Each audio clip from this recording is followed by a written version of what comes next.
हमारा civil defence का एक प्लान जो है भारत सरकार की तरफ से ऑपरेशन शील्ड का मतलब ये है कि हमने अपने सिटीजन्स को उस तरीके से एम्पावर करना है ताकि वो किसी भी आपातकालीन स्थिति का जो है वो मुकाबला कर सकें। उसमें ज़रूरी नहीं है कि एनिमी एक्शन हो, उसमें बाढ़ भी हो सकती है, अर्थक्वेक भी हो सकता है, फायर भी हो सकती है, फॉरेस्ट फायर भी हो सकती है। किसी भी तरीके से हमारी डिस्ट्रिक्ट डिज़ास्टर मैनेजमेंट की अथॉरिटी रहती है, उसमें SDRF की टीम है डिफरेंट लेवल पे हमारे, ताकि हम हर एक बंदे को इतना स्किल्ड कर सकें ताकि हम समाज में एक दूसरे की मदद कर सकें। स्थिति बनती है, बाढ़ आती है, फॉरेस्ट फायर होता है, एनिमी एक्शन होता है, कोई बॉर्डर शेलिंग हो सकती है, किसी भी किस्म की जो सिचुएशन में हम अपने लोगों को इतना निर्भर बना सकें, इतना उनमें हमें एक ये जिसको कहते हैं कि पावर कर सकें ताकि वो एक दूसरे की मदद करें। और ये भारत सरकार की तरफ से एक ऑपरेशन शील्ड का एक इनिशिएटिव लिया गया ताकि हम लोगों में एक जागरूकता अवेयरनेस, और इसमें कोई पैनिक क्रिएट करने की जरूरत नहीं है कि वो उस तरीके से जो बहुत सारे साथियों ने पूछा। तो आज का हमारा ये मॉक ड्रिल था SDRF की टीम की सर।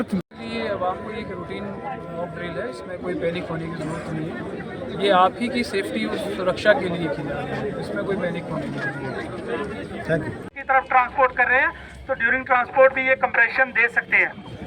शुरू हो गया है, फिर ब्लड रोकना है, फिर उसका जो फ्रैक्चर है वो होल्ड करना है। ब्लड जो है अप्लाई डायरेक्ट प्रेशर, जहाँ से खून निकलता है अकॉर्डिंग टू सिचुएशन जो आपके हर बेहोश आदमी का हार्ट काम करना बंद कर गया नहीं होता। जमीन पे पड़े हुए आदमी को शाम की वजह से भी बेहोश होता है, हार्ट अटैक के कारण भी बेहोश होता है, लेकिन बेसिक लाइफ सपोर्ट जो है वो सबसे पहले देनी जरूरी होती है। क्यों? एक बंदा ये पड़ा हुआ है, मैं इसका खून रोक रहा हूं, सबसे पहले क्या करना है, बंदे का एयरवे देखना है। हेड को टिल्ट किया है, चिन को लिफ्ट किया है, आप मुंह को खोल देना है, बंदा इसका एयरवे ओपन हो गया। अब देखना है बंदा सांस ले रहा है कि नहीं, LLF मेथड से देखना है। लुक, लिसन एंड फील, ये बेसिक लाइफ सपोर्ट है। मैं कह रहा हूँ कि अगर खून हम रोक रहे हैं, बंदे का एयरवे ब्लॉक हो गया तो खून रोकना बेकार है। सबसे पहले उसका हार्ट काम करना चाहिए, एयरवे उसका थ्रू होना चाहिए। ये हो गया B। अब C, सर्कुलेशन दोनों तरफ होती है इंसान के। आप वहाँ पर 2 उंगलियां रख के पेशेंट के, आदमी के जो इंजर्ड पर्सन है या जो बेहोश है उसकी चेस्ट पे रखना है। 72 बीट्स पर मिनट एक नॉर्मल बंदे का हार्ट जो वो बीट करता है। अगर ये चीजें इसमें प्रेजेंट है तो बंदा नॉर्मल है, अगर ये तीनों चीजें एब्सेंट है, इस बंदे को हार्ट सरफेस पे मैट्रेस वगैरह नीचे नहीं होना चाहिए।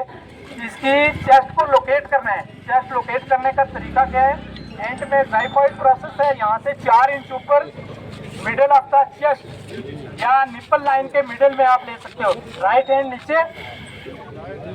नीचे और लेफ्ट हैंड ऊपर, मास्टर हैंड नीचे, लेफ्ट हैंड ऊपर।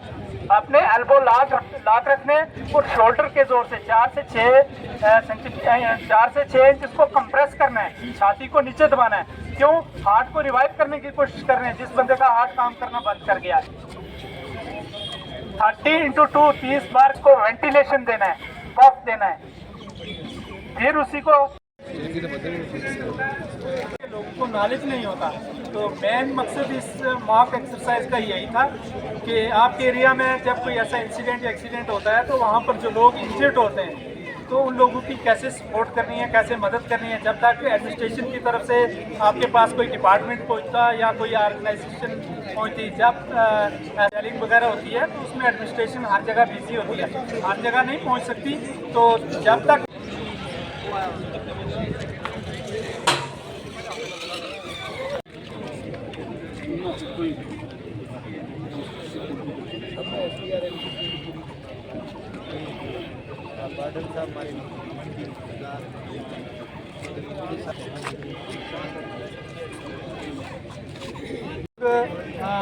LOC के नज़दीक रहते हैं, उनको ये चीज़ें अपने दिमाग में रखनी है कि किन चीज़ों से हमें ख़तरा होता है उस समय जब शेलिंग होती है, उनको अवॉइड करना है।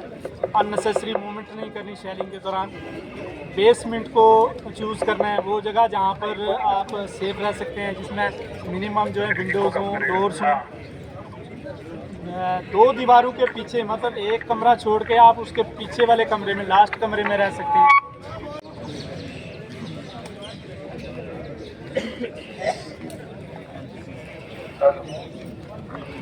इस मॉक एक्सरसाइज का वो इस डेमोन्स्ट्रेशन में आपको लाइव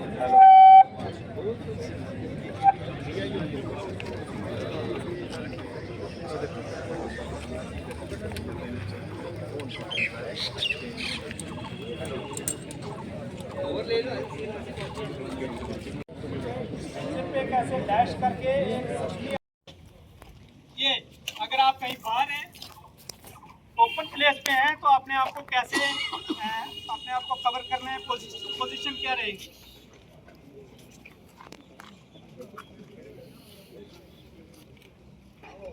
ये हो गया प्रोटेक्ट योर बॉडी, अपने जिस्म को कैसे बचाना है, हॉस्पिटल पहुंचाना है। बड़ी सबसे पहले वहाँ पर ट्राई किया जाएगा, ट्राई किया जाता है जो लोग वहाँ पर इंजर्ड होते हैं।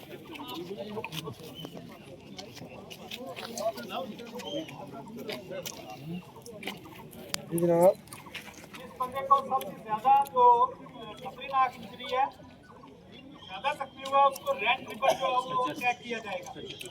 तो उससे कम है उसका ग्रीन, और जो रेड है उसको रेड जो रिबन है वो टैग किया जाएगा। क्योंकि अगली ब्लैक, क्योंकि टैग सिस्टम करने का मतलब ये है कि एक बंदा टैग कर रहा है, उसके बाद फर्स्ट एड पार्टी आ रही है, वो सबसे पहले उस आदमी को कि पहले मुझे ट्रीट कीजिए, लेकिन जिसको लाइफ थ्रेटनिंग इंजरी होती है वो अनकॉन्शियस पड़ा होता है,